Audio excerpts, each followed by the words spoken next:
നമസ്കാരം ഫ്രണ്ട്സ്. പണ്ട് ഒരു വീട്ടിൽ ഒരു അമ്മായിയും മരുമകളും ഉണ്ടായിരുന്നു. അപ്പോൾ ഇവര് രണ്ടുപേരും എന്നും വഴക്കായിരുന്നു.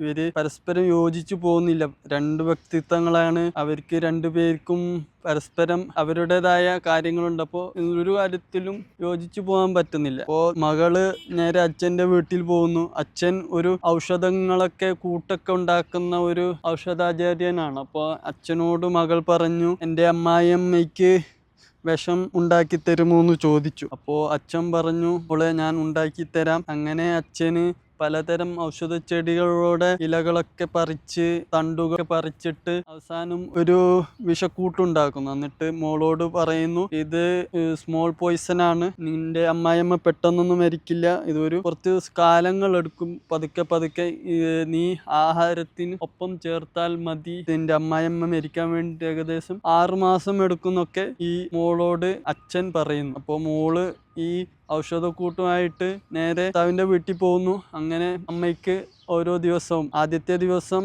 ഭക്ഷണത്തിൽ രാവിലെ ഈ അച്ഛൻ തന്ന വിഷക്കൂട്ട് കൊടുത്തു. അങ്ങനെ പിറ്റേ ദിവസം കൊടുക്കുമ്പോൾ ഇവളുടെ മനസ്സ് ഓട്ടോമാറ്റിക്കലി മാറി. ഇവളുടെ മനസ്സ് കുറച്ചു കാലം കഴിയുമ്പോൾ അമ്മായിയമ്മ മരിക്കില്ല എന്ന ചിന്തയായിരുന്നു. പക്ഷെ അമ്മായിയമ്മ നേരെ മറിച്ചായിരുന്നു. ഈ മകളോട് ഏറ്റവും നല്ല സ്നേഹത്തിലും എപ്പോഴും മുമ്പൊരിക്കലും ഇല്ലാത്ത രീതിയിൽ പെരുമാറാനൊക്കെ തുടങ്ങി. അപ്പോൾ ഈ മോൾക്ക് അതിശയമായി. അപ്പോൾ അച്ഛനോട് വിഷമത്തോടെ മോൾ പോയി പറഞ്ഞു, എൻ്റെ അമ്മായിയമ്മ ഇപ്പോൾ നേരത്തേനേക്കാളും കുറച്ച് ബെറ്ററാണ്, നല്ല രീതിയിലൊക്കെ ആണ്. അപ്പോൾ ഓൾറെഡി ഇപ്പം ഞാൻ കൊടുത്തു തുടങ്ങി, ഇപ്പോൾ എന്ത് ചെയ്യുമെന്ന് അച്ഛനോട് ചോദിച്ചപ്പോൾ അച്ഛൻ പറഞ്ഞു, മോള് അത് വിഷമല്ല, അതൊരു മധുരമായ ഒരു തീറ്റിൻ്റെ ഒരു രൂപമാണ് ഞാൻ തയ്യാറാക്കി തന്നത്. അപ്പോൾ അതാണ് ഒരു കഥ. അപ്പോൾ നമ്മൾ രണ്ട് വ്യക്തിത്വങ്ങൾ തമ്മിൽ പൊരുത്തപ്പെടാത്ത പല കാര്യങ്ങളും ഉണ്ടാവും, ആശയക്കുഴപ്പങ്ങളും. ഇതാണ് നമ്മൾ എപ്പോഴും എങ്ങനെയാണോ നമ്മൾ കാണുന്നത്, നമ്മൾ എങ്ങനെയാണ് മറ്റുള്ളവരെ ട്രീറ്റ് ചെയ്യുന്നത്, അതുപോലെ ആയിരിക്കും മറ്റുള്ളവർ നമ്മളോട് ട്രീറ്റ് ചെയ്യുക. അല്ലെങ്കിൽ നമ്മൾ തിരിച്ചാണെങ്കിൽ ഒരിക്കലും നമുക്ക് സ്നേഹം കിട്ടുമെന്നോ ഒരിക്കലും പ്രതീക്ഷിക്കേണ്ട ആവശ്യമില്ല. എന്താണോ തിരിച്ചു